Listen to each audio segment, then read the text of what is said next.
The time is 6:01. We are going to call this meeting to order, beginning with the pledge. I pledge allegiance to the flag of the United States of America and to the republic for which it stands, one nation, under God, indivisible, with liberty and justice for all. I want to first apologize to everybody in attendance. We are going to have a slight delay for beginning the meeting in its entirety, waiting for Director Castro to be here. He requested that we wait, and we will happily do that. So we'll just hold tight for a few minutes and resume things when he arrives. It was just there was a different time posted in an email at one point. So.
I think I'm finding him some reasons. Let me try.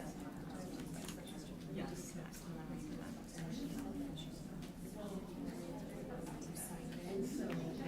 No, I signed in.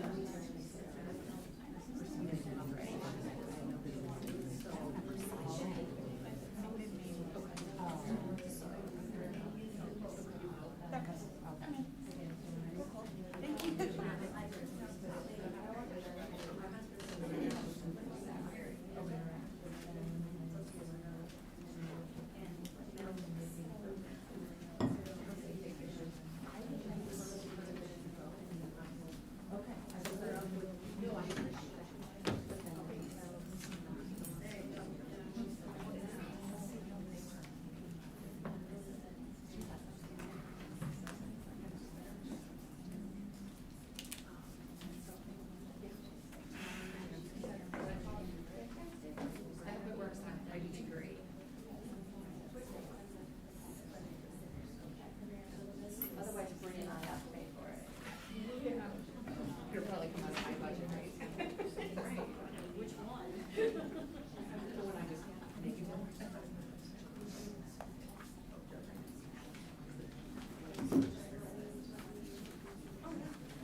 300. Well, I know it's over 300. Thank you.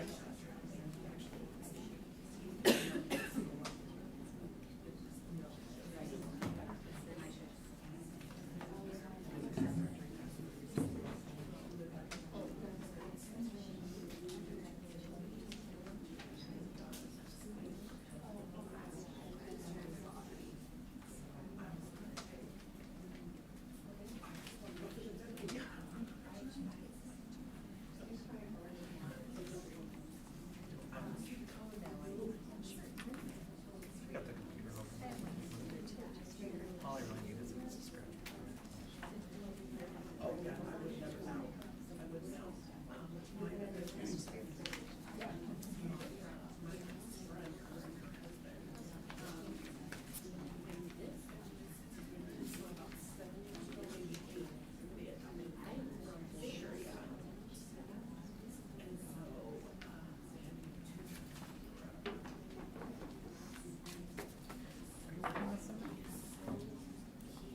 Not officially, but I am stuff I have to read in the library about.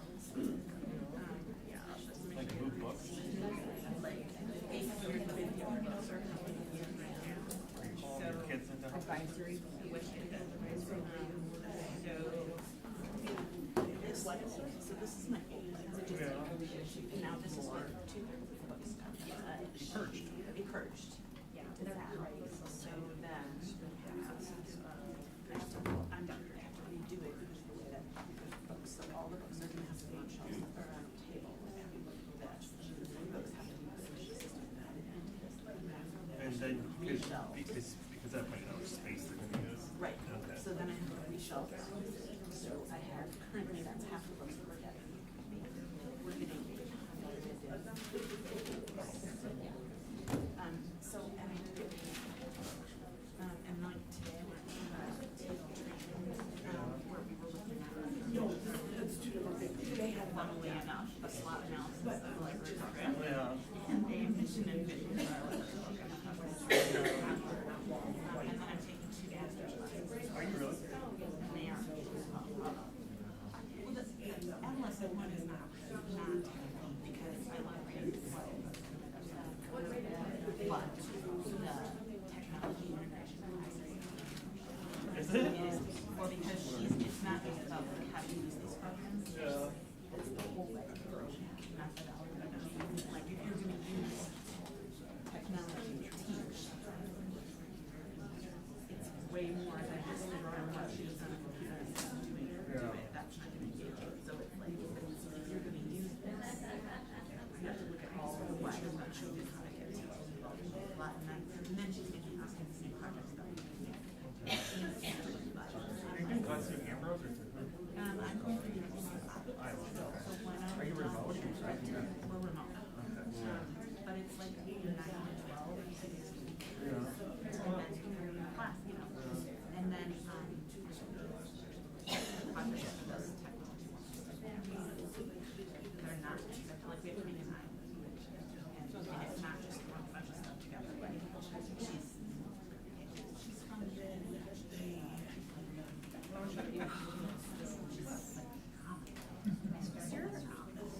Is it basically like a Zoom platform? It is a split platform. Well, and then they use their program like Canvas or I when I finished the program, there's Canvas programs and I already know that initial list. There's like library industry and there's one at University of Iowa and there's one at as you know, I chose University of Iowa because when I have a full scholarship in library science, so I just have this time I got to work and then yeah, so that's why I chose it.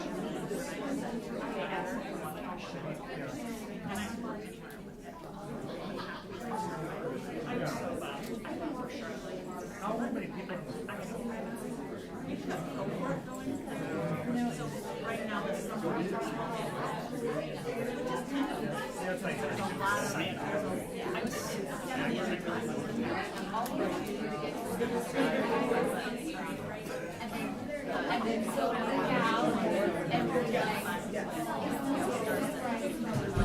and we're like, that's how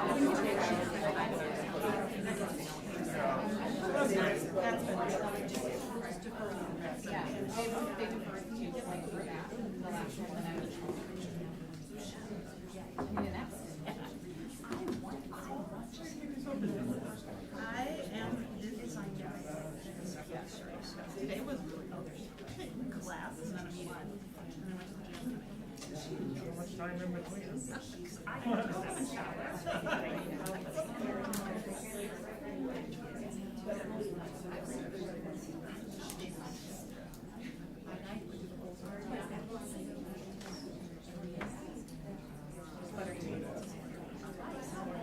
Yes. And then they're like, and they whisper to each other, and they just.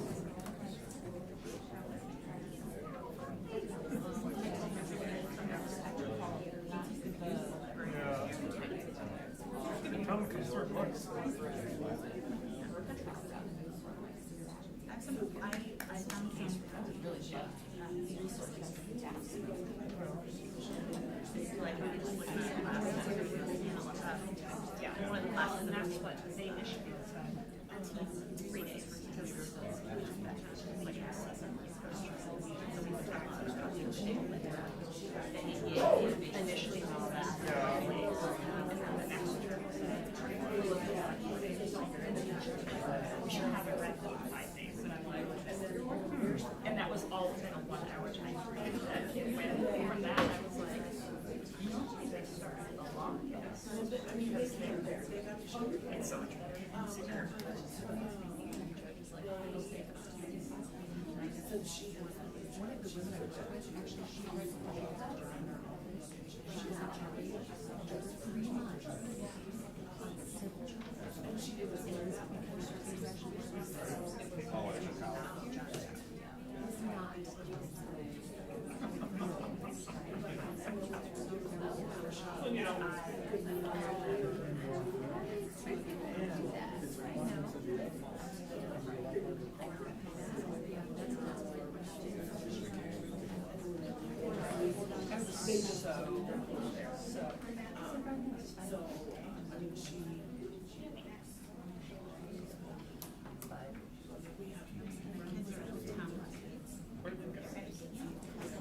Where?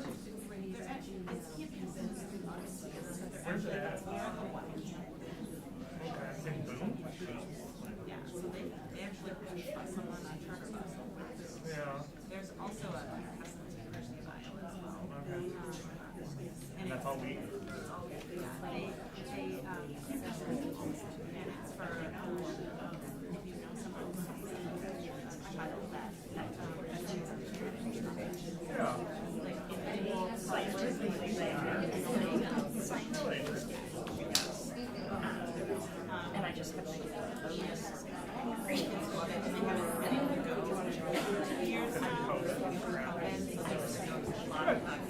I don't very much so.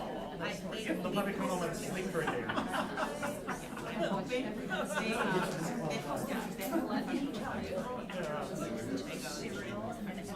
Scrolling and morning. That's what they've been doing. I mean, she was like yesterday, she made those lamps. Yep. Yeah. I got to send her to track. That's good to go away from. Yeah, it's nice to have them. They need it.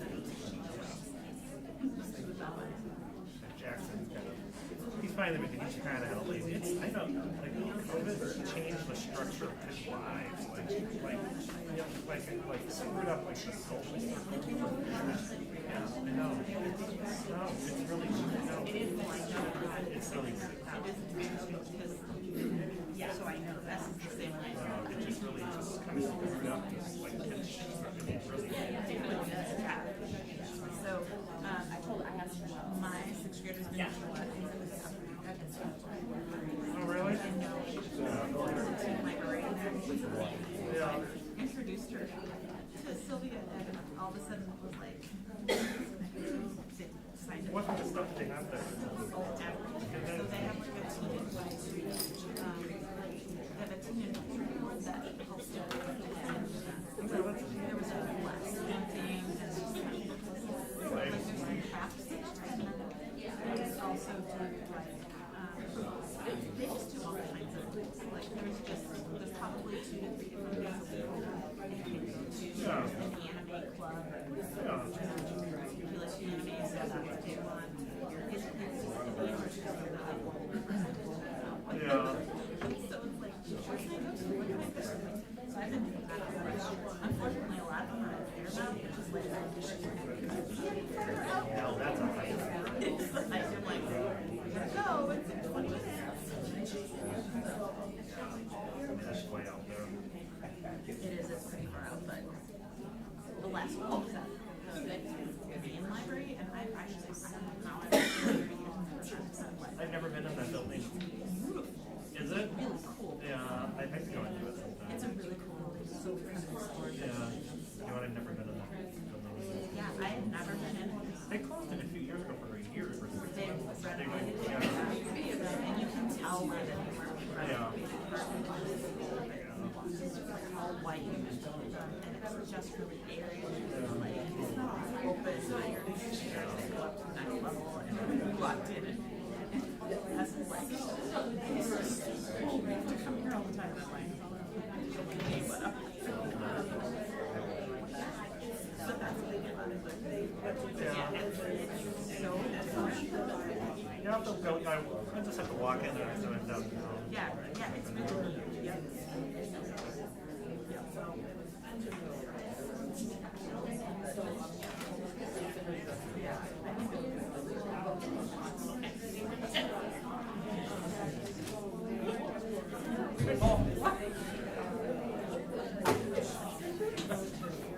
Paul, I said hi.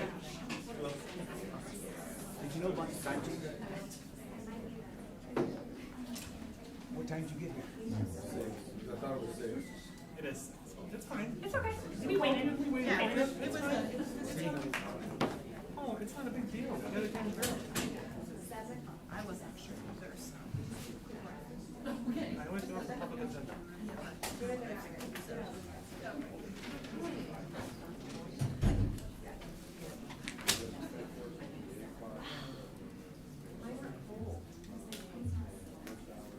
All right.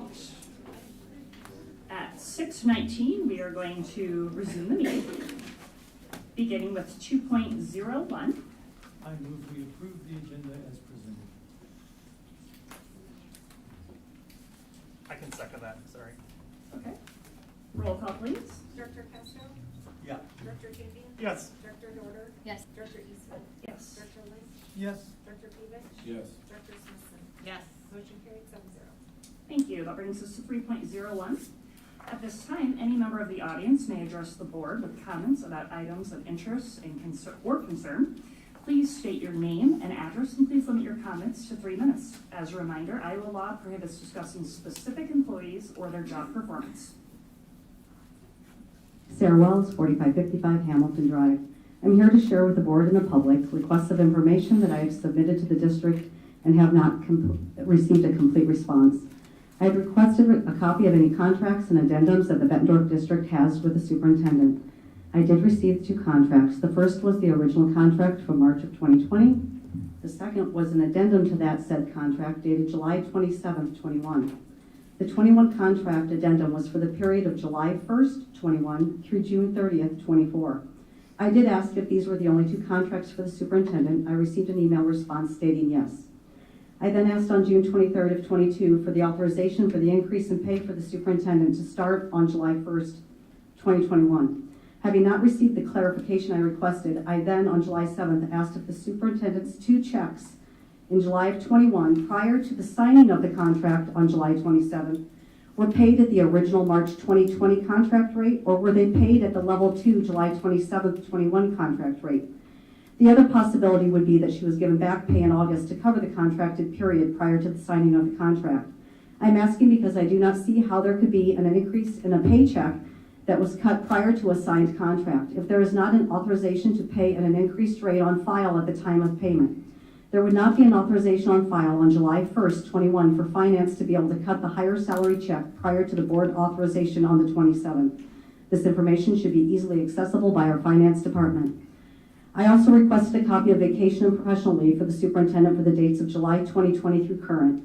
I did receive this information, and it showed that the superintendent has not taken any professional leave from the day she started, and it showed an interestingly low number of vacation days. What is interesting about the 0 professional leave days is that within the approval of bills on the board agendas, you will find reimbursement to the superintendent for professional leave. In addition to the reimbursement, you will find statements referencing the superintendent attending various professional leave events. I have asked for clarification of both vacation days taken and professional leave days taken by the superintendent. It is interesting that the board found it necessary in the 21 addendum to add that on top of receiving the current 25 days of paid vacation, she's actually paid out an additional cash for taking the first 5 paid days. Then in the 22 addendum, they added an additional 5 days. To clarify, the superintendent receives 25 vacation days. 10 of those days, if taken, can also receive a cash payout in addition to the timeout. They also have allowed her to not only roll over 10 days, but she may accumulate up to 40 days. Why is the board adding all this vacation to her contract if over the past 2 years she only used a total of 7 days? Why are they padding her contract? This is clearly a way to make additional money. This is clearly not in the best interest of the school district. What legal team looked over this contract in the interest of the district?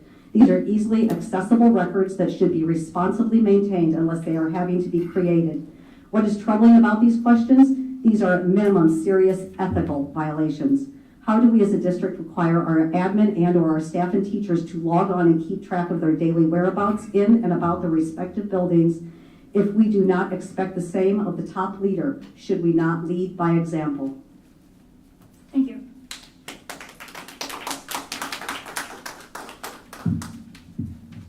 Annalicia Gomes, 3832 Danbury Court. Thank you for adding 5.01 to the agenda tonight. We appreciate you addressing the petition. After taking some time to review the signatures, I have to admit, I was quite entertained with the couple of jokesters that signed it. However, unfortunately to him, SpongeBob SquarePants in Idaho Falls could not legally sign this petition because he is not of legal age and does not live within Bettendorf Community School District boundaries. Also, not to discredit those that have graduated and moved away from the district, those that have children in the district and relocated, or those that have open enrolled in Bettendorf. We must remember there is merit to their voices needing to be heard, for they know what kind of a premier district we once were. So back to Iowa Code 279.8b and agenda item 5.0. After multiple calls to the Scott County Auditor's Office, we know without a doubt we still have satisfied the required percentage of signatures to validate and file this petition. I just wanted to come forward and clarify that. With all this said, I think it is fair to conclude that we all want what is best for our community. We all want our children to feel safe. We want to have a thriving workforce focused on the same common goal. This district is broken. We have lost sight of our mission.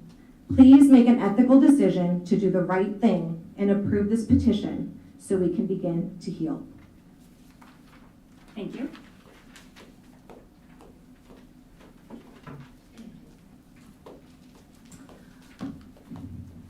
Melissa Zumdo, 3328 Southampton Drive, Bettendorf, Iowa. I'll start with a quote from our very own superintendent. My first priority is the students and the staff of the district, from a meeting I had with her on May 19, 2022. If that is true, a simple way to measure this, I would think, is by retention. So how many staff and students are eager to keep their jobs at Bettendorf right now? Actually, maybe the question is, how many staff and students have recently left this last year? And what is that a reflection of?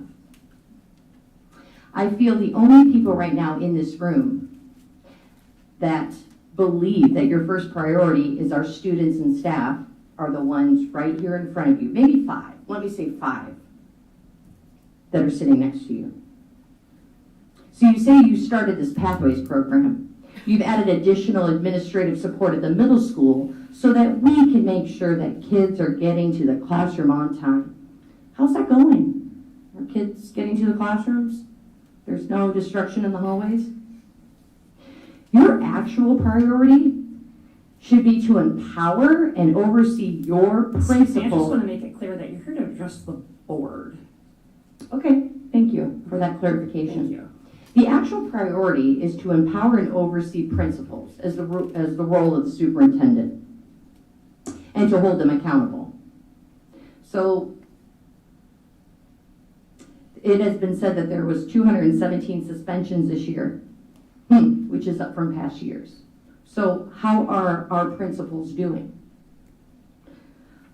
Under this leadership, we lost a highly respected principal at the high school level, that held both staff and students accountable. He did his best to create a safe and positive learning environment.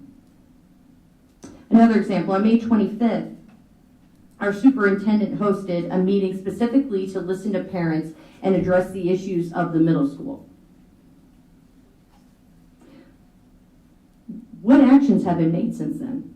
Where can parents find how their voices have been heard? Where can they look to see what decisions the school board have made to fix the issues and to show that they listen to those parents, and their time in that workshop on May 25th was worth their while?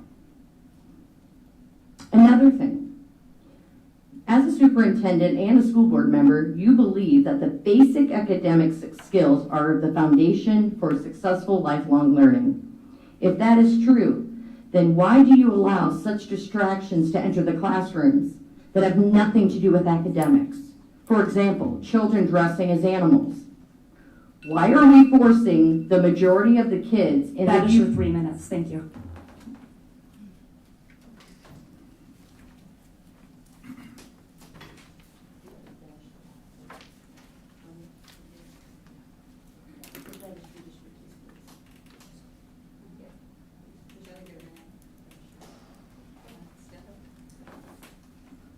Hello, my name is Tristan Sundown, and I live at 3328 Southampton Drive.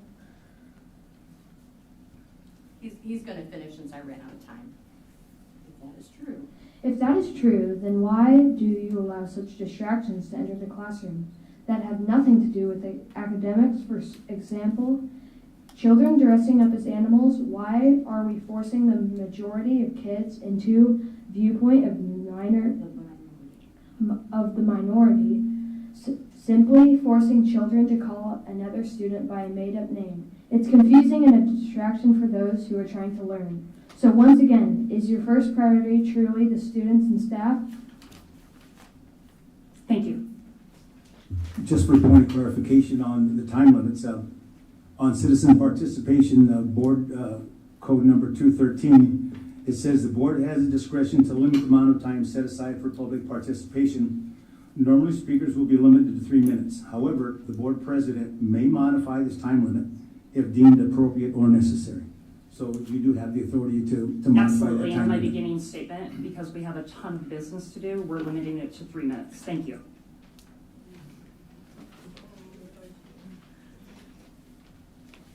Cindy Derrick, 6492 Crow Valley Drive. In this past year, we witnessed one of the greatest exodus from our school district that I can remember in the 60 years as a resident of Bettendorf. 12 administrative positions, 36 staff and teachers from Bettendorf Middle School, 8 teachers and staff from Cooper School, and those are just 3 of the schools that I'm aware of because that's what I'm involved in. We can stick our heads in the sand and pretend that because it is because of early retirement or that John Deere has made transfers. But we all honestly know that does not reflect the majority of the issues. On May 26th, we all sat together in this boardroom and listened to career counselors, teachers, paraeducators, and staff come forward with story after story of the atrocities they faced employed at Bettendorf Community Schools. The violence our children have faced on a daily basis, and here we are. Dr. Morse has asked the community for input, but in reality, it was just lip service used to try to quiet the tragic information coming out of our schools. A front of sincerity for the news media, hoping that the noise would die down, but it did not, because though our input was asked for, it was used as a prop for appearance sake and then forgotten. Sorry, we didn't forget. What astounds me is that the board has witnessed these testimonies, heard the pleas of the community, watched parents and children come forward, and asking that their concerns be addressed. You were presented a petition signed by around 1,000 or more community members, teachers, parents, grandparents, asking for the removal of Dr. Morse because of the lack of leadership, transparency, disciplinary actions, tying the hands of the teachers, staff, security officers from following through through with so many unresolved issues to reward her with a $7,000 per year raise and a 3-year contract. What exactly did you base that raise on? What are you thinking? And are you listening? Do you care what your constituents elected you to do? We need a superintendent that reflects our Midwestern values, discipline, and transparency. An administration that is honest with us, takes our concerns seriously, and works with the community to solve the issues our children face. A superintendent to listen to our teachers, staff, paraeducators, and security to fully understand the struggles they are facing, to help keep our children safe, and is willing to allow them to use the tools available to achieve safety. Someone who treasures our children and understands their greatness, as well as the community. Understanding that academic excellence, integrity, and the safety of our children are our main priority. Our children need a place where they can learn, explore, succeed, and thrive. Our children learn through example. What does our current superintendent have to offer our children? In the past 2 years, since hiring Dr. Morse, they have endured a chaotic, violent dystopia of insanity. Thank you, that's your 3 minutes. I'm going to finish. Our children need to be prepared to enter a world of reality. Mrs. Dirks, thank you. That Ready was your 3 to minutes. make a mark on the world, not hide in the fantasy Mrs. of stories Dirks, and other mental that was your 3 disabilities. minutes. Thank you.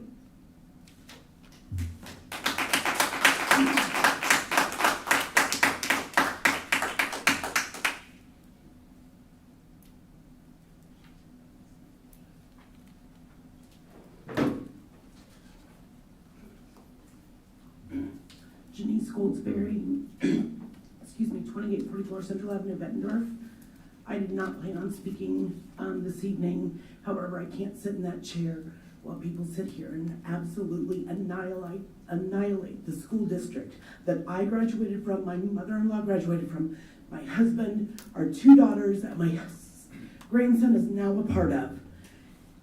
My grandson's going into 4th grade. If things aren't changed by middle school, by 6th grade, I'm gonna have to encourage my daughter to move out of this district for his safety and for his education. This has gotten so out of hand, it's mind-blowing. I'm one of them that walked around some to have petitions signed.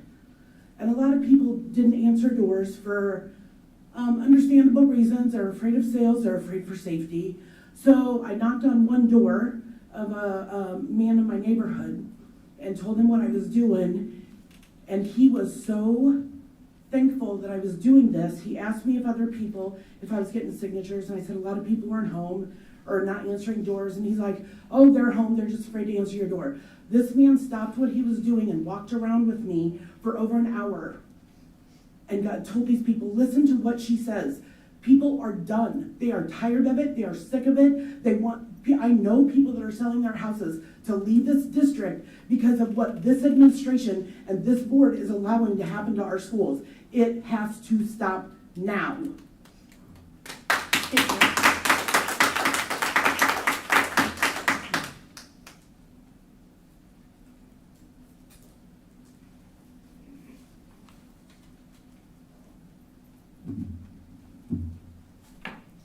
Hi, my name is Melissa Von Mauer, and I live at 235 Fernwood Avenue. I have a 19-year-old son who graduated from Bettendorf, a 17-year-old daughter who will be a senior this year, and a 14-year-old son who will be in the 8th grade at BMS this year. I am speaking on behalf of my 14-year-old son who attended middle school this past year as a 7th grader. I can't speak on my behalf because I wasn't able to volunteer at the middle school this year, even after requesting on several occasions to volunteer to help with anything and everything. So I don't have firsthand information on what's going on at middle. In the past, I have prepared and served conference dinners to the teachers and staff with other parents, helped with book fairs, helped 6th graders on the first week of school unlock their lockers during moments of panic as they were new to the middle school. I have volunteered for junior achievement for over 10 years at Thomas Jefferson Elementary in the 2nd grade, volunteered in the classroom with my elementary children and their teachers. I was a PTO officer at Hoover and volunteered all throughout the school year. With my oldest BHS graduate, K through 5 at Thomas Jefferson, 6 through 8 at middle, My current senior, K through 3rd at Thomas Jefferson, 4 through 5 at Hoover, 6 through 8 at Middle. My youngest, K through 5 at Hoover. Nothing at Middle. Nothing. I was a room parent for every single child K through 5. I felt welcomed by all elementary school principals, teachers, and staff. I have tried unsuccessfully this past year to volunteer at the middle school. I finally met the Bettendorf Middle School principal on June 1st after trying to meet him on several occasions throughout the school year.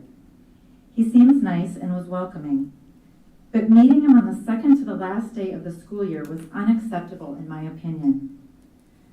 I did learn during that meeting that with all of my volunteer experience that I explained at Bettendorf, I may be replaced by United Way volunteers in the future. My husband drops my middle school child in the morning, and I pick him up after school, unless he has track or cross country. Our first topic of conversation is usually on the foul language used at school by the students to the teachers, or he may address the violence he's witnessed during the day. He keeps his head down and stays under the radar. I asked my son how I could help deter the foul language and violence at his school by speaking to the school board on his behalf. He said, "Mom, this should be easy. Bad behavior should not be rewarded, but have consequences. Expulsion, detention," I'm almost finished. And the punishment should match the bad behavior. This is from he's going to be an 8th grader. That is your 3 minutes. Really, this is super important. My son had 24 tardies this past 4th quarter. 24. I promise I'm almost done. No consequences. He should have served a detention. He should have had a detention, in my opinion. I am now speaking for myself and seeing a dismal future for these children. We are teaching that being disrespectful, violent, I'm really almost done. I'm trying to. And rude, and the meeting teachers and going. staff and students is not okay. It is not okay. This is not okay behavior. I'm just trying to tell you that this is not okay behavior. And my 7th grader recognizes it. I was almost finished. Thank you. I think it was important.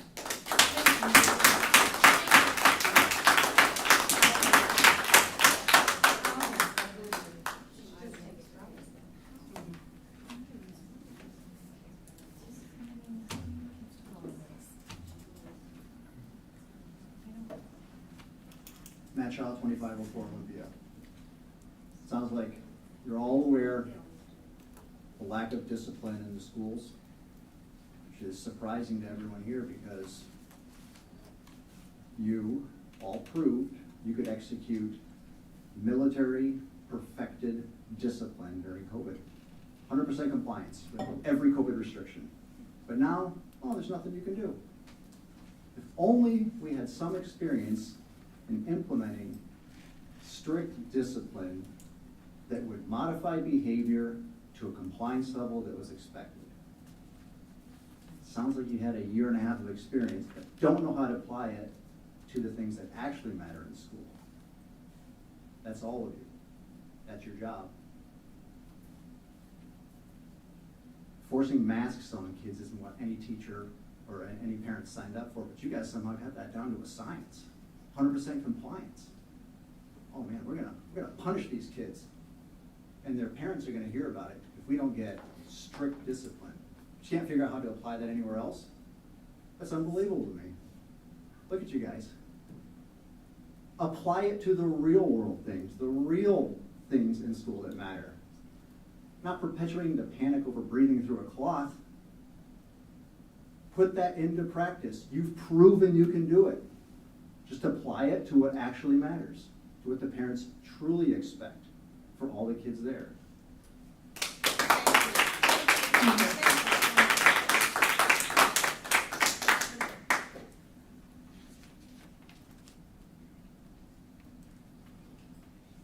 Anyone else can come forward at this time?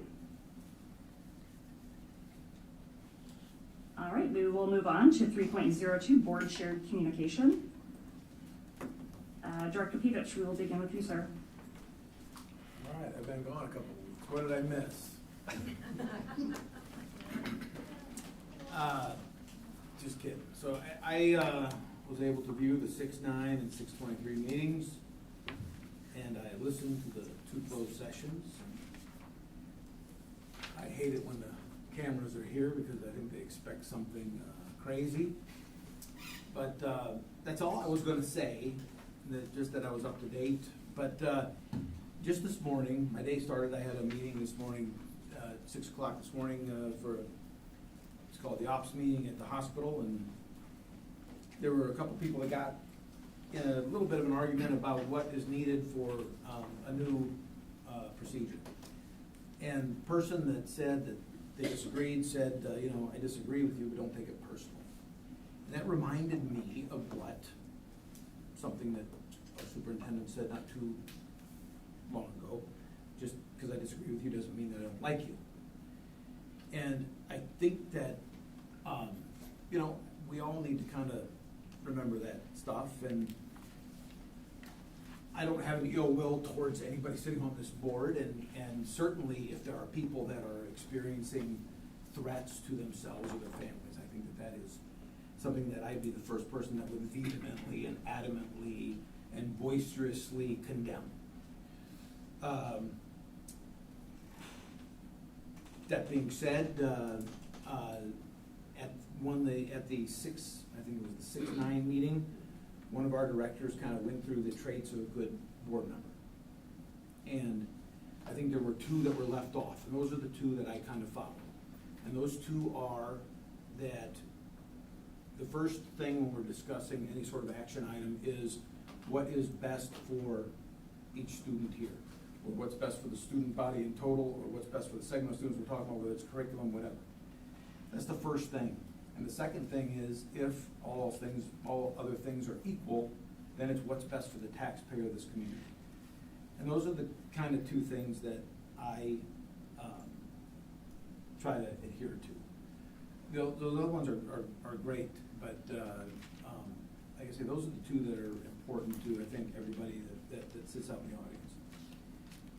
And I think this could potentially be a tough year. We've had some people leave, and we're filling them as best we can, and we'll continue to fill that. But I just think that I'm a little tired of finger pointing, and I think we just need to dig in, and we are where we are, and we just need to do the work, and that's all I have to say. Thank you, Director Dorder. Yes, so that leads me into actually what I would like to request. I'll just comment first.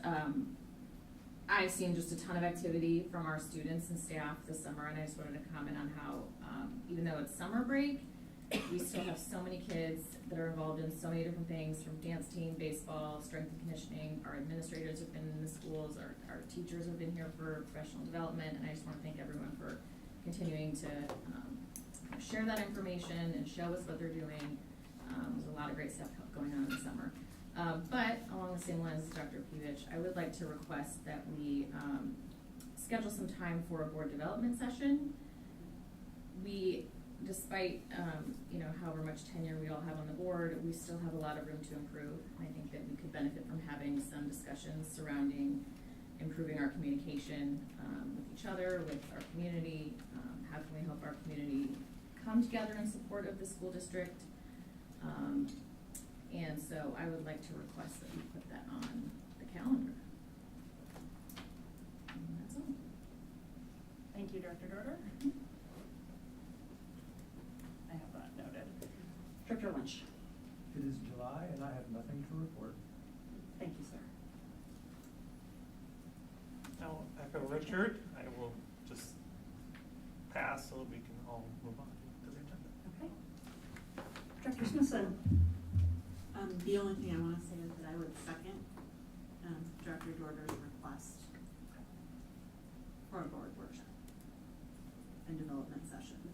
I would also even look into bringing in people from the IASB who could help us with that. I know that they have a lot of resources within their organization, and I would like to explore having them come in and set, looking at our board priorities, do some development sessions on how that should be done. Dr. Morris and I actually just had this conversation a couple days ago because I've been in contact with IASB for this very thing, so it's already in the works, and we'll have a full year worth of, hopefully monthly is what we're looking at, board development sessions. So that is already in the works.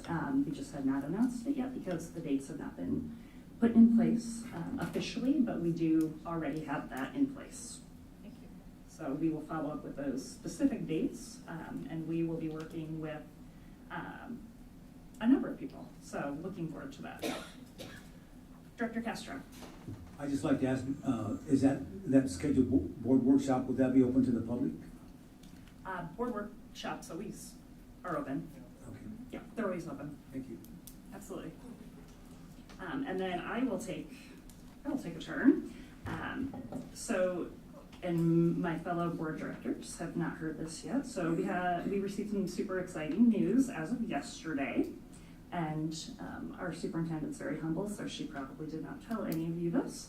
But our superintendent, there's over 300 superintendents across the state of Iowa, and ours happened to be one of 10 who was selected by the Iowa Department of Education to serve on the Superintendent Advisory Council for the 2022-23 school year.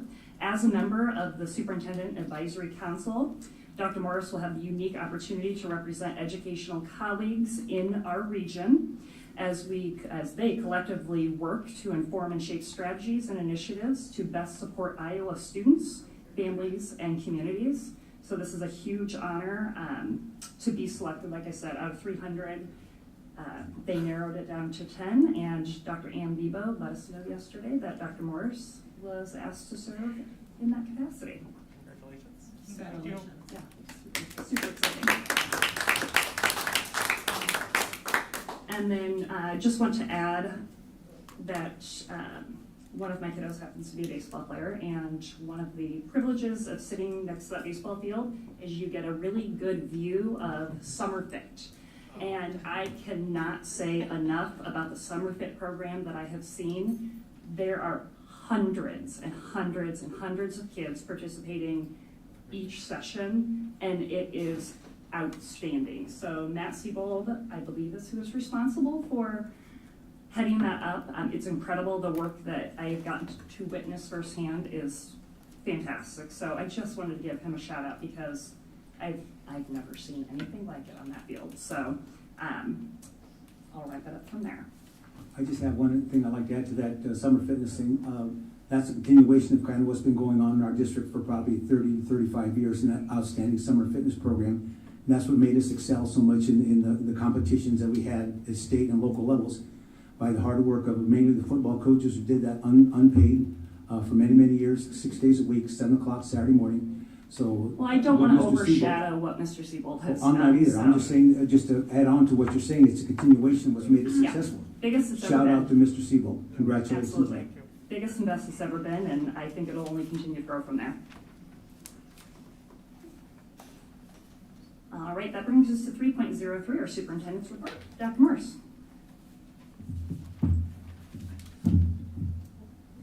So, as several of the directors have indicated, it has been a busy summer, prepping and preparing for the start of the next school year. We have had countless teachers on sites and at the district office engaged in a lot of training. We've already begun preparing for our new teacher orientation week, which will kick off August 8th. This year we've expanded it from 2 days to 4 days based on feedback and the curricular initiatives that we have in place. We felt that to adequately onboard new staff, those additional days would benefit everybody, and we're looking forward to that. There will be training on all of our technology and our platforms that we use. In addition, there will be training from our HR department, our finance department, on all of those things that they need to know about getting paid and how to access subs, etc.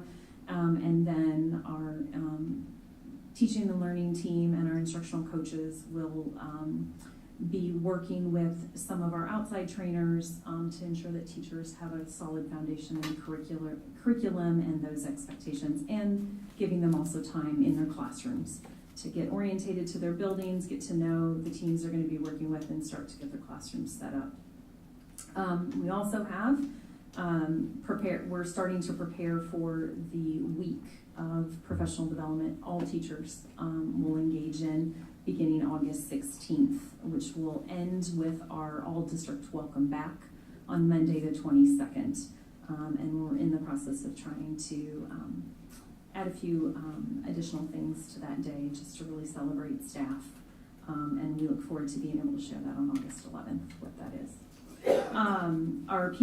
Our building PBIS leadership teams, as well as all district administrators, have been engaged in a lot of work around PBIS, our new social emotional initiatives and curriculum, as well as working on the creation of one district behavior flowchart.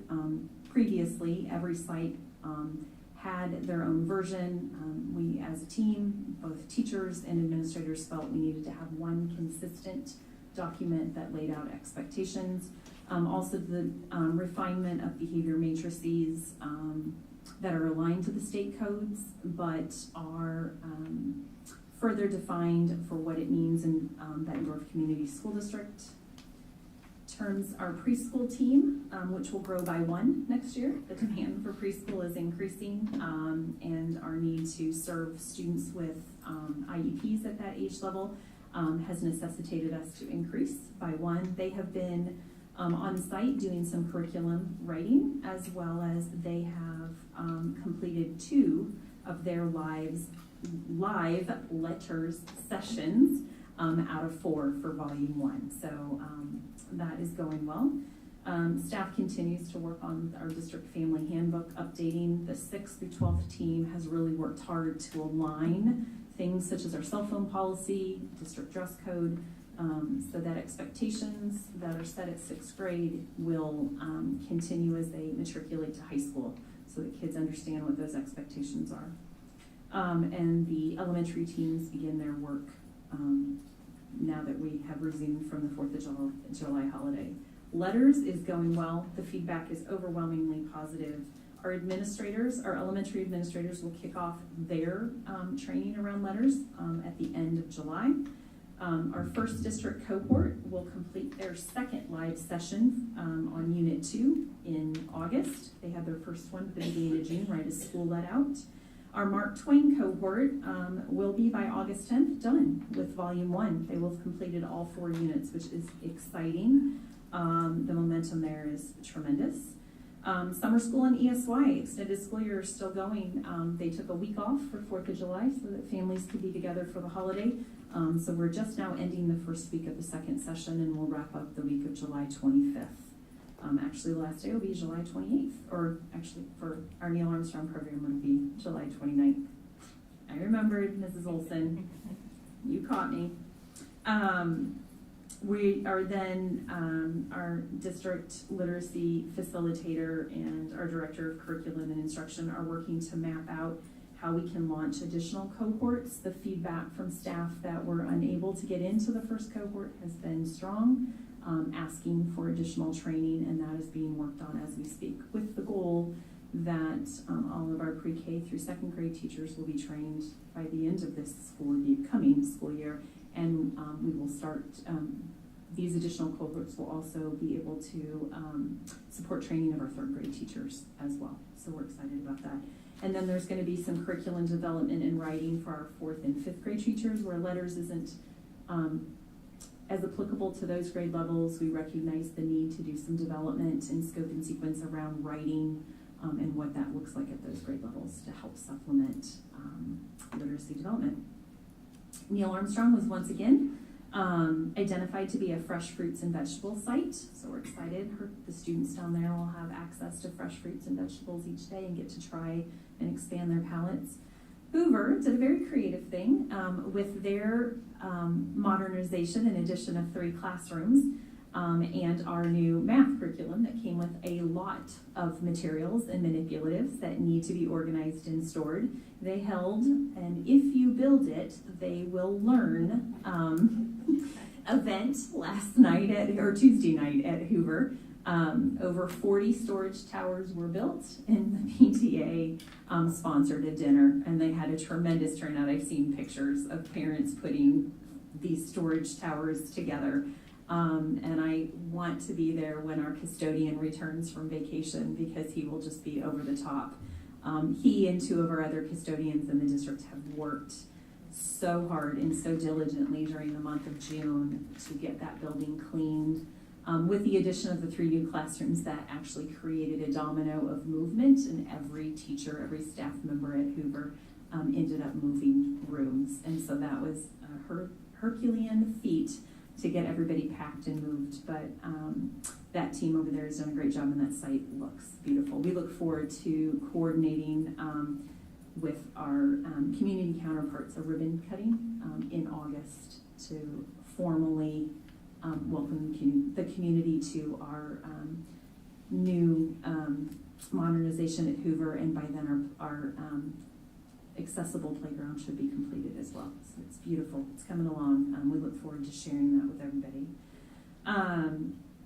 As some have mentioned tonight, we have had transitions in our district. And we are working, thank you, Director Pievich, to notice that, to fill positions, to get people in place. Sometimes timing is not what we want it to be. And so I am a big believer of not putting in individuals in positions to have to break contracts.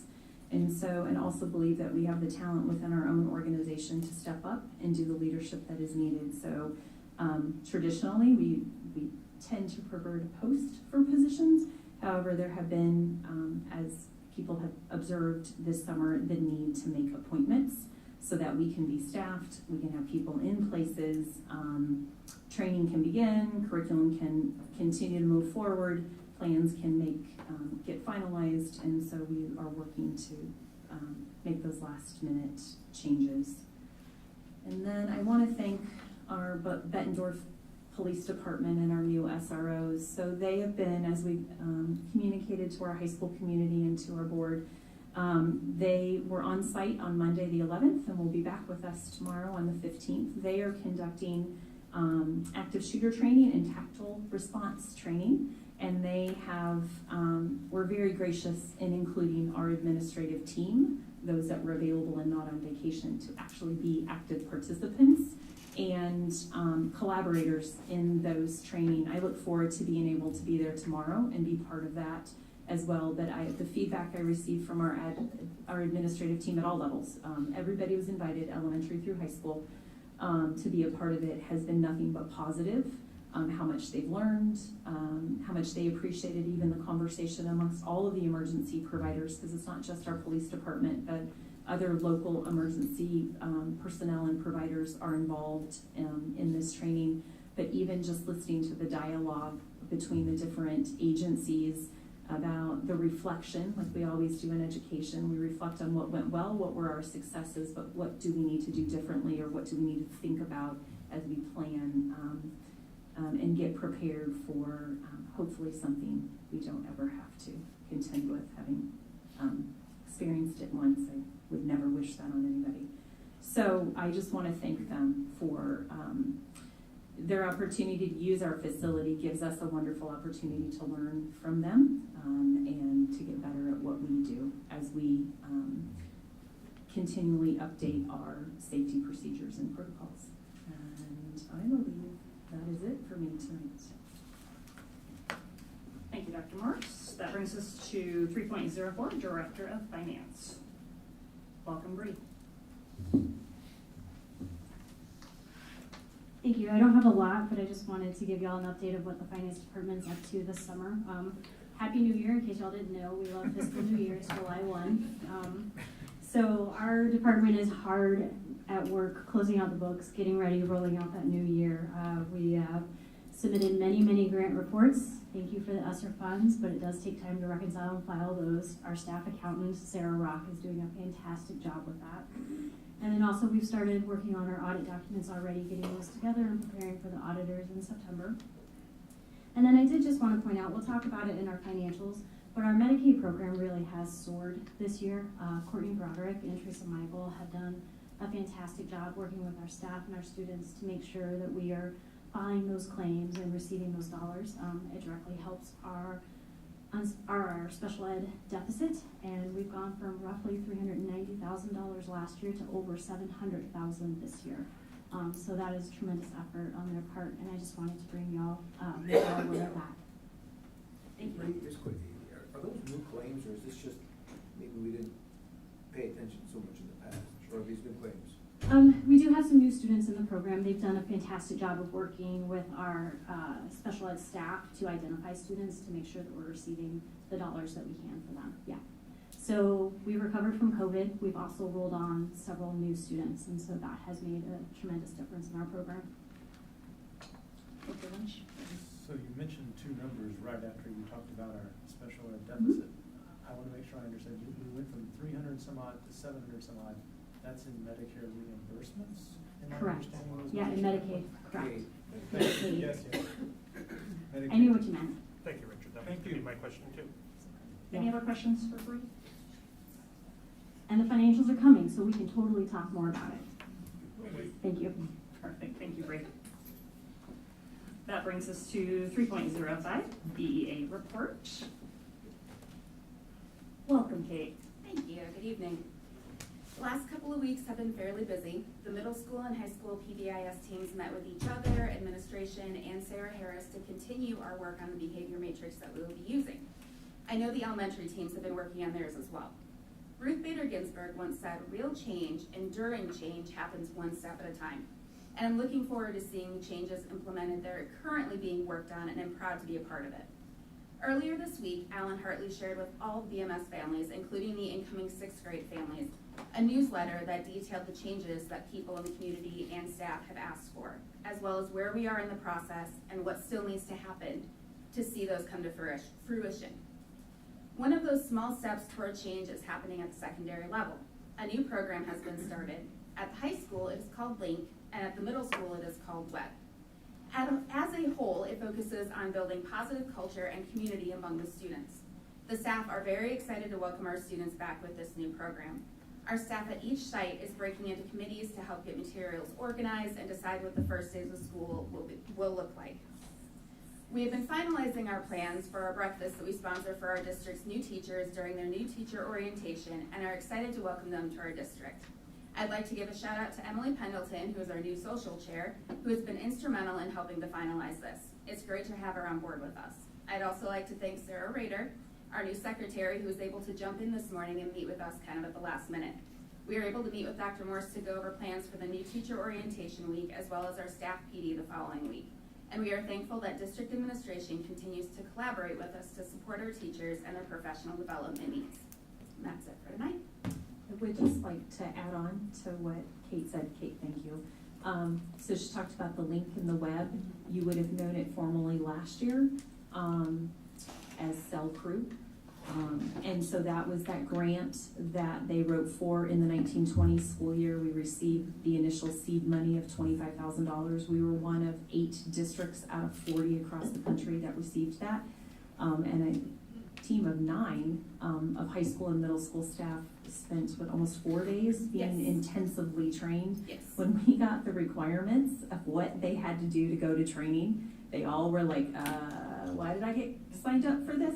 But then when they all came back from it, the momentum has just been, we have a great team and they're gonna do wonderful things. And to Kate's point about that alignment and continuity from middle school to high school and the partnerships that are being formed that way is just exciting. So thank you for bringing that up. I wanted to anchor them to, they knew it formally as Cell Crew. It's really Link and what. Thank you, Kate. That brings us to 3.06. Welcome to Melissa.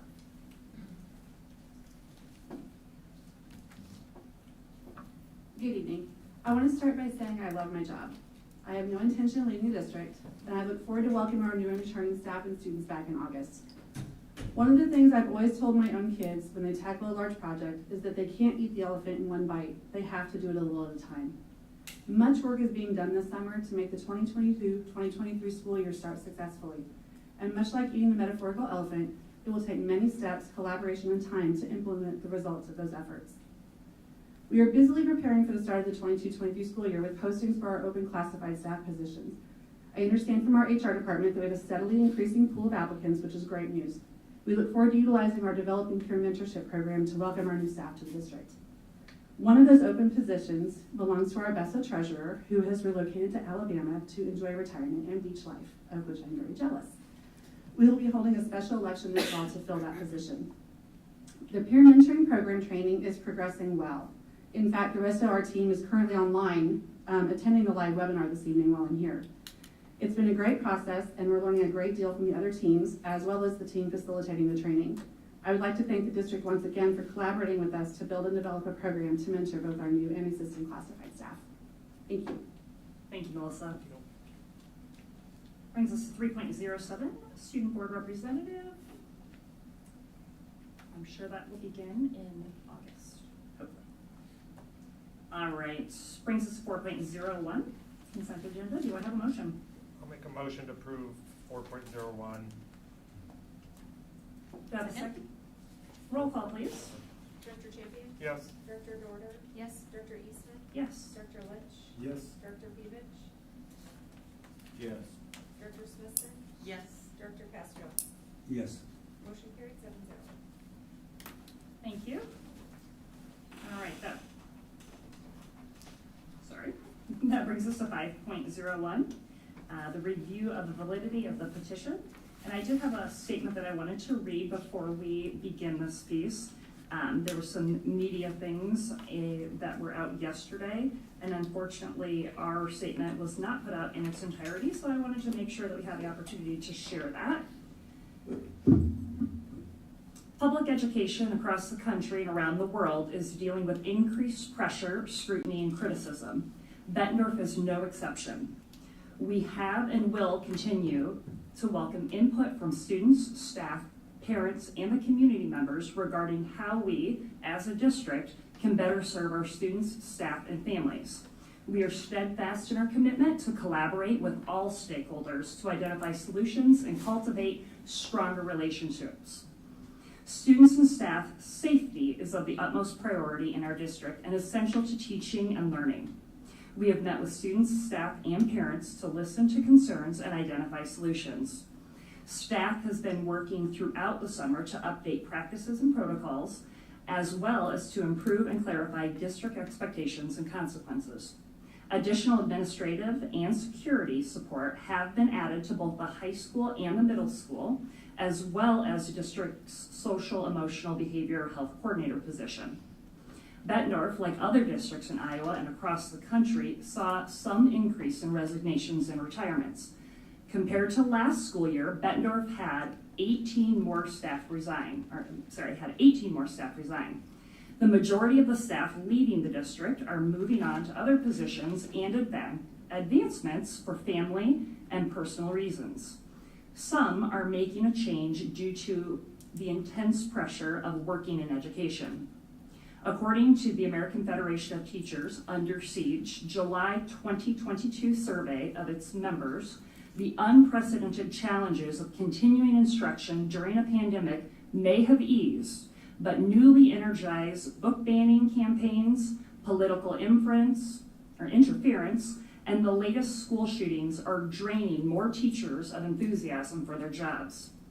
Further, with unanimous support of our board of directors, 26 staff members took advantage of the early retirement incentive as compared to only 2 retirements last school year. In spite of the perception of some, Bettendorf continues to be a highly desirable school district. The majority of our vacancies are filled and have been filled by highly qualified, experienced, and passionate educators, while other districts continue to look to fill many open positions. As our new administrative team prepares for the upcoming school year, they are dedicated to remaining solution-focused and finding opportunities to improve Bettendorf Community School District for students, families, and staff. Our goal going into the 2022-2023 school year is to center our work on our district's core value of community, integrity, lifelong learning, and empowerment. All right, having said that, when the petition was submitted, I immediately sought out our legal counsel related to this process, making sure that we were in full compliance. So I want to welcome Attorney Wendy Meyer, and I'm going to turn things over. Thank you. Can I use the mic? Thank you, yes. It doesn't have to turn on, it's already on. Oh, thank you. I was waiting for the green light. For the purpose of the public, my name is Wendy Meyer, and I'm an attorney with Lane & Waterman, and we serve as counsel for the district. Thank you for inviting me tonight. What I've been asked to do is comment in relation to the petition that was filed at the end of June by the Bettendorf Parents United. The petition itself is based on a relatively new Iowa Code 279.8b.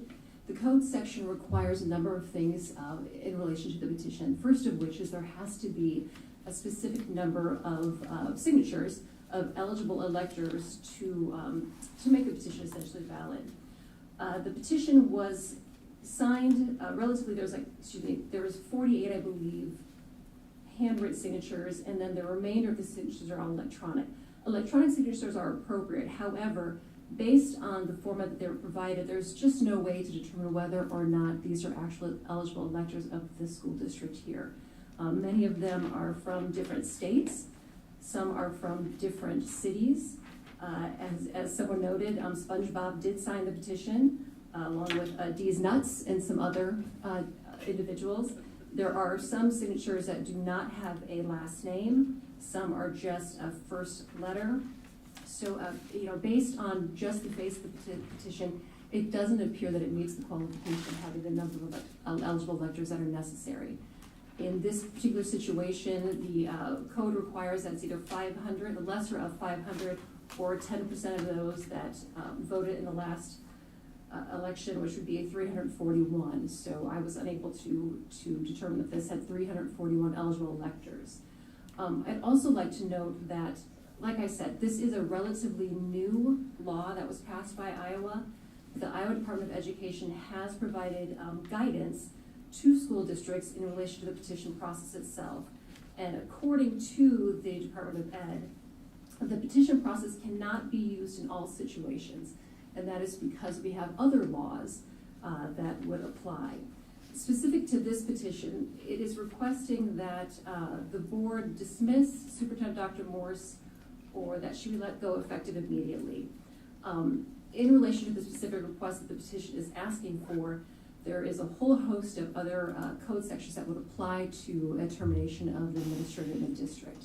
So even if this petition came in front of the board could not fulfill what the petition is requesting, because it would have to follow those procedures under Iowa Code 279, which provide statutory provisions for termination and procedural safeguards. Those are my comments. I will take questions from board members if you have any.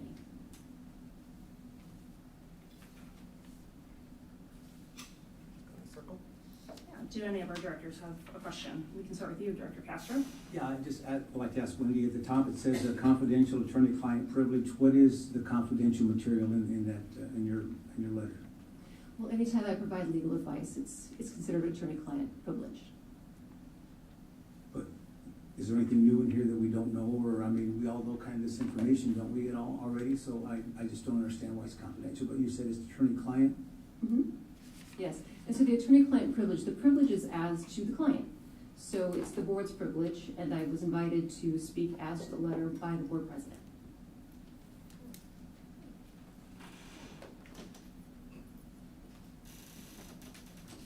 Director Castro, did that answer your question?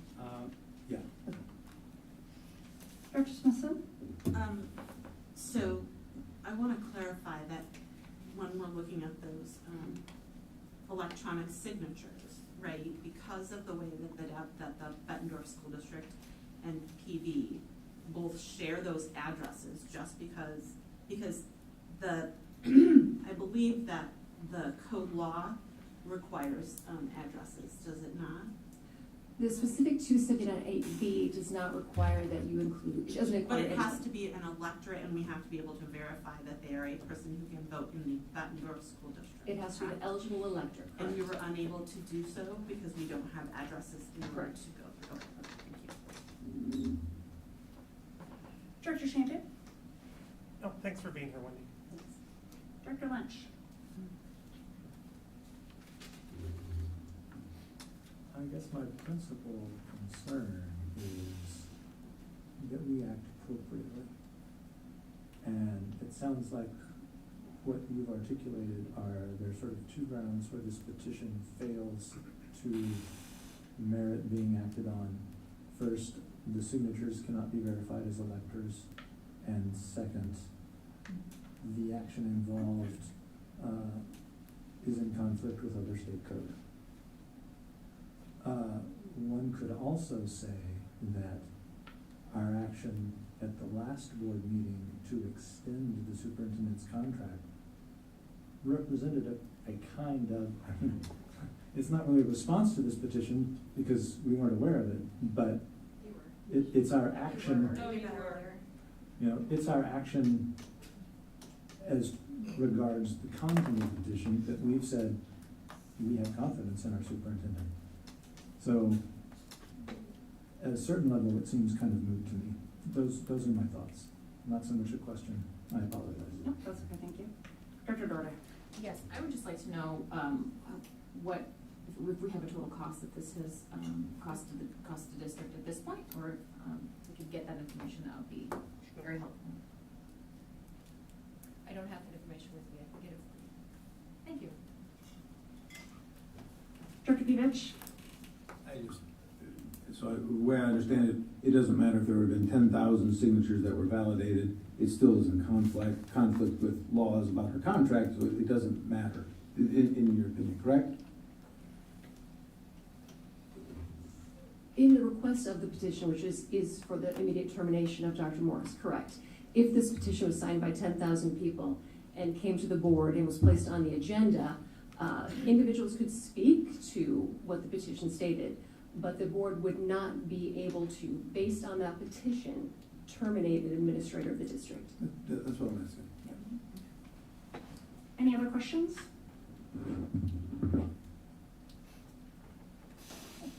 Do we have a motion regarding this piece?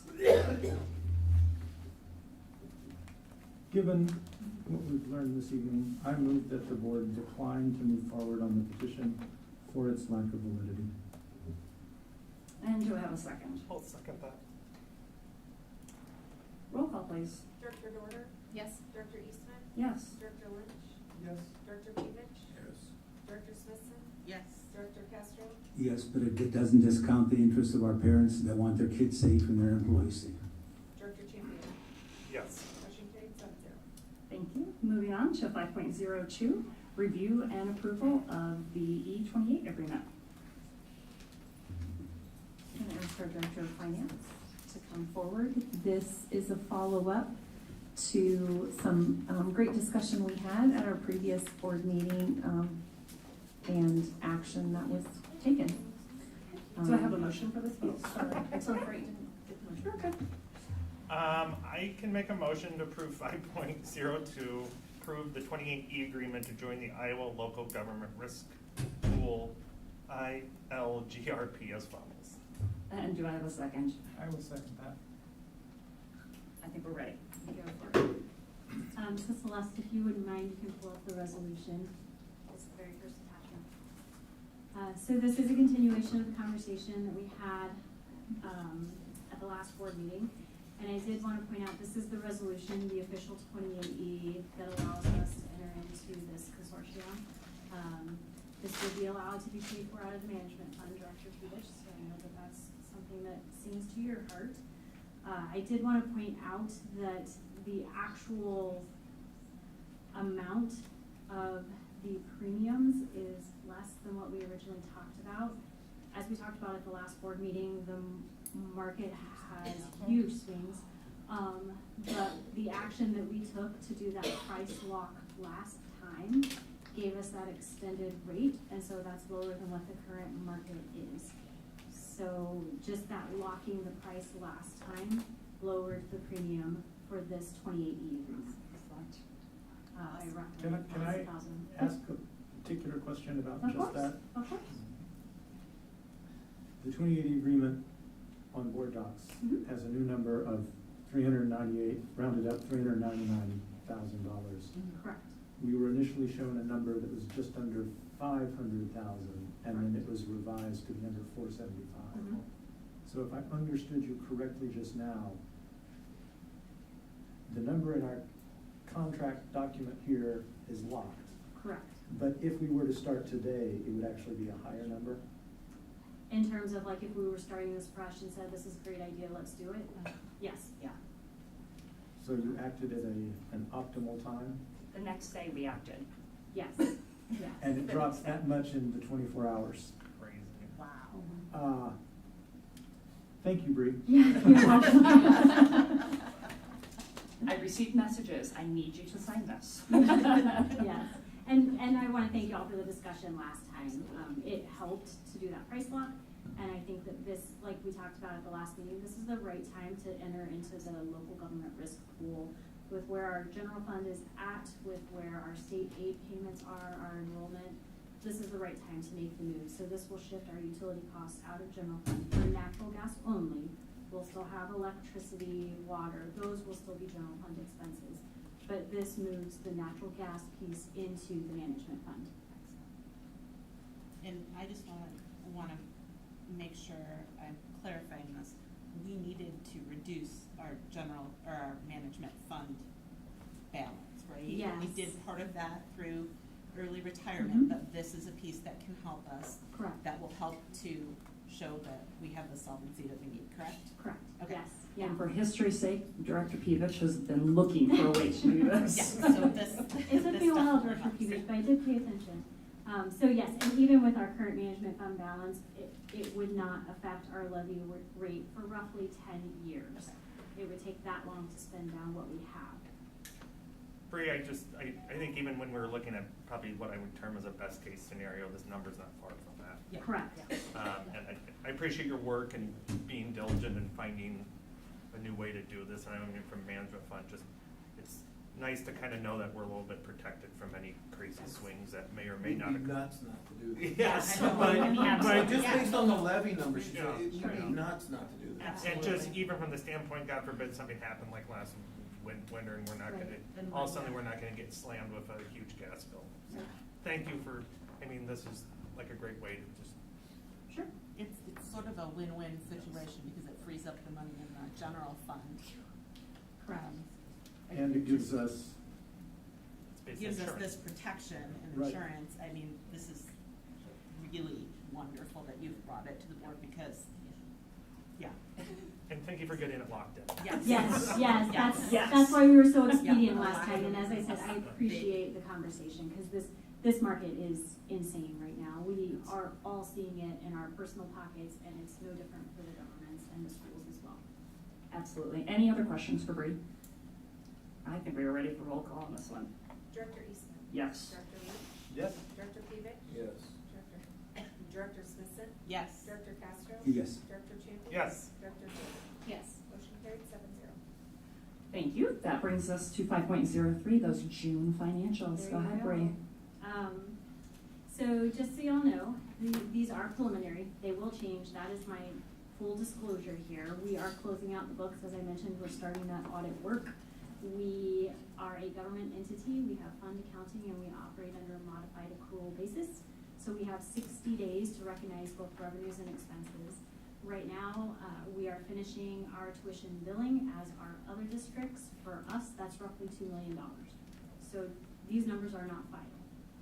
What we will see in July is you will see a cash only. I want to make sure to keep that cash statement in front of y'all. Cash is cash. That's not going to change regardless of the revenue and expenses we have on the books. And then in August, we'll roll back on that statement of revenue, expenditure, and surplus deficit, because we have until the end of August to recognize those revenues and expenses. And then finally, in September, we'll see that full package of our three financial statements again, because that'll give us time to close out the books, update our budget, and get rocking and rolling on the next fiscal year. So if we want to start with the statement of revenues, expenditures, and surplus deficits last. Thank you.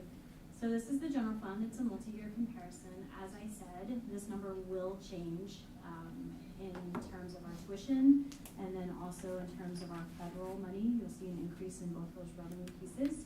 So we're up 3.4% compared to the last year. Again, ESSER is a huge piece of both our increased federal revenue and then increased expenses. And then our Medicaid program, as we mentioned earlier, we received over $715,000 this year compared to $396,000 last year. And I just wanted to also mention that that directly offsets our special ed deficit. So any kind of deficit spending comes from those general fund reserves, which is a direct impact on our property taxpayers, which is why we participate in that Medicaid program.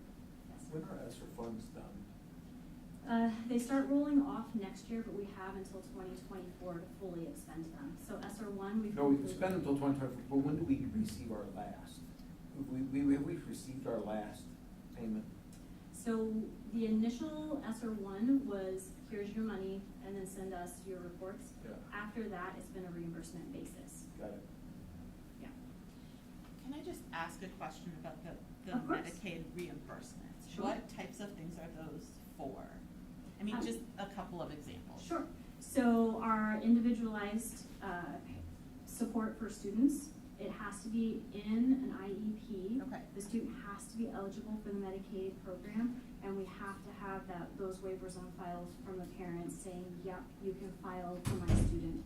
So individualized support, paras, teachers, nursing services, also specialized transportation, any of our nursing services for any kind of health needs, health behavior, those kinds of supports we claim for. Okay, and those are reimbursements only, correct? Correct. All right, so it's not like we're getting extra money to our district because of having IEP students? No, absolutely not. I just wanted to clarify that. Yeah, this is, and Medicaid doesn't drive the IEP. The IEP drives the services, Yes. which drive the Medicaid reimbursement, and that is And always. and every dollar that is reimbursed by Medicaid is in addition to the state supplemental formula Correct. based on level 1, 2, 3. Yeah. But as everyone at this table knows, that state formula is incredibly out of date and does not reflect the real costs of quality programming. And typically, we are legally obligated to spend, and we recoup it the following year as a direct property tax. The Medicaid payment lowers the amount that we have to recoup in property tax. Not necessarily. That is possible. So we receive the authority, right? So now we're talking unspent authorized budget. We receive the authority for those expenditures. We don't necessarily have the money behind it. That's the deficit piece. We can get the cash to offset that deficit spending, but only through an additional levy. Right now, we do not have an additional levy in place because our unspent authorized budget and our expenses as a percent of the fund balance is 20%. Correct. We do not have. So we have cash not levy. actually levied property tax to make up the difference in the past. We eat the deficit if we don't change We've that. just, Yeah. we've just eaten it. We eat it. And the Correct. Medicaid means there's Less of an more impact. of that cash available Less eating. for all of the other needs we have. Correct.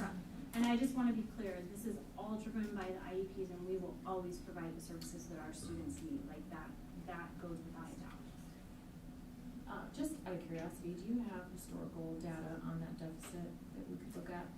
I do, and I can send it in an updated, like a Friday fact. Last year, it was roughly $900,000. Break your heart.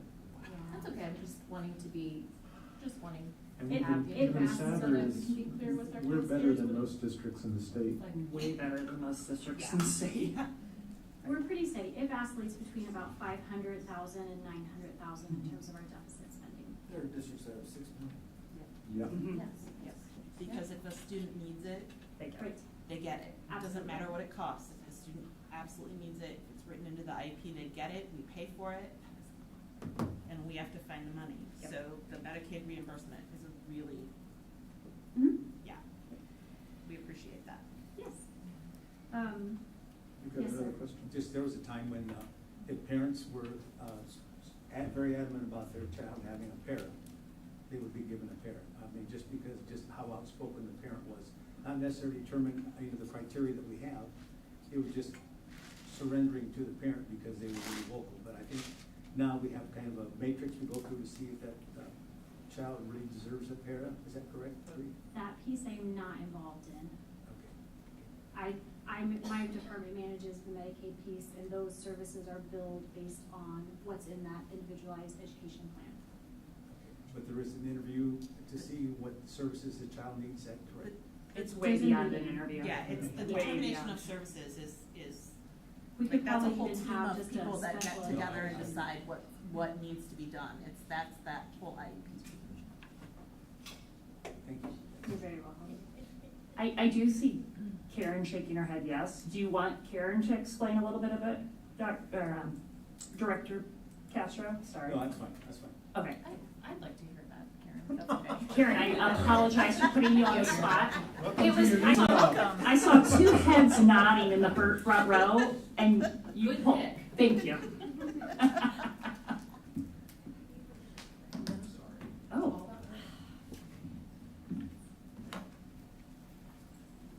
So the IEP team really drives the services the student needs to access a free appropriate education. And one of those pieces is some students do need that adult support because we're serving a full continuum of students.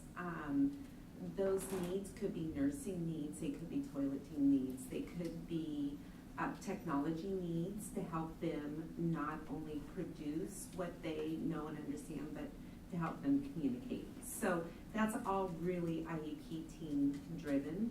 And the paraeducational piece, yes, there is a document that the team sits down and looks at what are those needs. Are they mobility needs? Are they technology needs? What are those needs? Are they paraprofessional needs? And then you want a least restrictive environment. So you're really looking at what does the student need in order to access the environment in the gen ed classroom, in the special ed classroom, and throughout the school environment. So it's very prescribed because what you don't want is you don't want to provide adult support when they're able to do it independently. We're here to grow kids' independence, not dependence on adults. So that is just a gloss over, but it is a team decision and it's taken very seriously at those IEP team meetings. So. Thank you, Karen. Yes. Thanks, Karen. Okay, so moving on to the expenditure side, you can see we're up 6.3% from the same period last year. So we will end the year with the deficit spending. The dollar amount is going to change as we continue to both book expenses and revenues. We have some new positions that we've added, some new staff. We've also adopted additional curriculum, and then we've had the handover work for the strategic plan. So those are just additional expenditures. We have also transferred from our general fund, the other objects amount includes that transfer to cover the Hoover windows and the Hoover secure entrance. We used ESSER dollars for that, and if you remember, that has to come from the general fund, but the project has to come out of SAVE, so then it's just a transfer. So if you go to the next piece of this, these are the supporting statements. And you can see in here, so the year-end closing entries will not have as large of an impact on our supplemental funds. Really, it's general fund that has the majority of those closing entries. These will change some, but not as much. So the activity fund, the management fund, the sales tax, and the scholarship funds will end with deficit spending. Even though our revenues increased in the activity fund, that deficit spending, the spending just increased more than our revenues. We had lots of programs coming back online, lots of registration, student travel for activities and various items. We also will monitor this closely in the 22-23 school year just to make sure that we're watching those revenues and expenses. In the activity fund, we cannot have a deficit balance. Overall, we don't, but even within those individual student activity and athletic balances, they cannot be negative. That's a requirement. The management fund is not a surprise. We plan to spend down that balance. We paid out our early retirement incentive at the end of the month, and so you can see that affected our statement. And the sales tax revenue is similar. As our revenue bonds are finally spent out, we finished out that Hoover project using funds on hand. Again, that was planned. We are spending in a deficit capacity. Our overall balance is positive, and that is not unexpected. So for the additional funds that had the deficit spending. Some of that can be in the scholarship fund accounted to transferring into that custodial account. We also will need to monitor our sales tax fund next year. The state has changed how they're going to pay out that sales tax revenue. In the past, we received a set quarterly amount based on estimated revenues, and there's been a true up payment in November. This will function more now like property taxes, where we will receive the money as the state receives it. So we are gonna have peaks and valleys in terms of our revenue stream with our SAVE fund. It's something that we are watching, that we will be cognizant of as we continue to finish out our projects and as we work on that facility master plan. It's gonna shift how we have to manage those funds. We will continue to do our monthly transfer for our bond debt service payments that come out of SAVE, and we'll monitor it for any additional capacity that we have for projects that are planned. Just a heads up. Is the state still giving us sort of projections? We will receive projections, So yes. we'll have a sense of, for the next fiscal year, we expect X dollars in SAVE funds Correct. to be made available. But instead of getting 1/4 or 1/5 of that in 4 payments and then a settle up at the end, we'll get as much as we've gotten. So we could get a lot more up front, or we could get a lot less up front than the quarter. Yep. And the real issue then is merely a cash flow issue. Correct. That's and exactly what it not is. a sort of encumbrance projection issue. Correct, yes. And we do use a best practice where monthly we transfer the cash to pay for our bonds into the debt service fund. So that is always pre-funded, and that money is there when those payments are due July and January. And those are our real true obligations out of SAVE. That is the priority, and then past that, if we have any additional projects that are slotted to come from that revenue stream, then that's just something that I'll work with Dr. Morris and the board in terms of when those projects roll online. So I'm not concerned, but it is something to be aware of, and I want to make sure that y'all as a board know about that change. And then the other funds that have the surplus spending are not unexpected. The debt service has a small amount in there that's just from interest payments. The nutrition had that additional federal money coming online. So even with increased expenses for program costs, we still ended up with a surplus spending. That is something that we've been monitoring, and there are some projects planned and in the works to pull that balance down. We're only supposed to carry forward 3 months worth of operating in our nutrition fund. And so I'm working with Miley and with Dr. Morse on that to spend down that money and to remain cognizant of the fact that those free meals are rolling off next year, and that will be an adjustment for our parents. I'm not looking forward to my children because my son eats a lot, so we'll have to fund that lunch account again. So those are the supplemental funds. We can move on to the next, which is the budget to actual. You can see the year-to-date budget variance is down 3.7% in revenues. Again, this will change. You see that tuition line item, we're expecting roughly $2 million, and there you go, we're right at our expected budget. The expenditures are up 1%. Any variances we've talked about in prior months. There's nothing really to note that we haven't already discussed. And then the final statement is the cash statement. So overall, our cash position is down 2.6%. That lines up with what we have just talked about in our other funds and our other statements. And so we are aware of the differences, and we'll make sure to continue to monitor those. Even though, for example, the debt service seems like it's a huge variance, it's really not. In terms of the overall cash position, it's a very small amount, and that's just simply interest earnings. Are there any additional questions on the statements that I can answer? I know that was a lot, but June is a busy month for us. Okay. Thank you, Bree. Thank you. Thanks, Bree. Thanks, Bree. And thank you, Karen, for jumping in and answering those questions. You're welcome.